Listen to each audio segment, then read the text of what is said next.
Have the death threats from the Lem fans tapered off yet? You know what, I got to be honest with you, man. I mean, I was a good sport about it at first, you know, kind of being out in public and kind of people saying, you know, like the things that they said, right? And then one guy said one thing. I said, "What'd you say? What are you talking about? Who the fuck are you talking to?" So I got a little angry.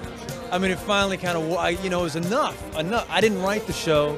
I'm an actor on the show. Burn the Armenian money, right? I go to a Lakers game and he's down below, like on the freaking floor, and I'm like up a little higher with the execs from FX. And during a break, I get stopped by these like 8 huge guys who start fronting me on why I burned the money. But they're not joking. They're like pissed off. And you came, I don't know if you remember, but you came walking up to see if I was okay. You go, everything okay? There were these guys, and they just stood right around me, say, I remember. Do you remember that? You say, do. "You okay, KJ?" I'm like, yeah. I said, "I didn't write it." I go, "If it was me, I would have never burned it." I go, "I'm serious. I wouldn't have burned it." Well, it's crazy the I just things wanted we to, have to because they defend. got me nervous. They're huge, and I'm like, That's dude. great. We could just write shit and then people think Jay's a cat killer for the rest of the time. That's the brilliance of it. They get so invested I have that people scream at me in the street to this day, "Sweet butter!" And I'm like, ah. One of the funniest things I've ever experienced was when Forrest Whitaker came into the set one day. And you know how he is. He's just a little, and he was brooding, and he was so upset. And I go, "What's the matter, man?" And he looks at me and goes, "They hate me. They hate me and they love you. They yell at me in the street." I was like, "What?" He goes, "They say, leave Vic alone. I'm IA, you murdered a guy."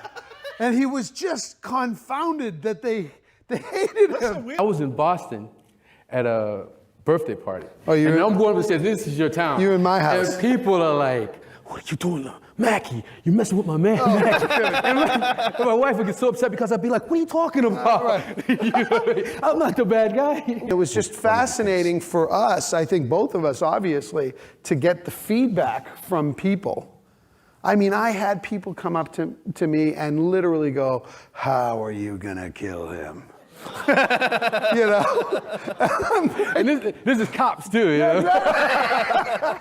The cops, they love him so much. Had some officers, or actually retired officers, approach me and say things like the good old days, man.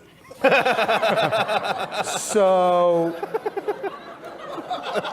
That's good. some of these guys have obviously survived some of this.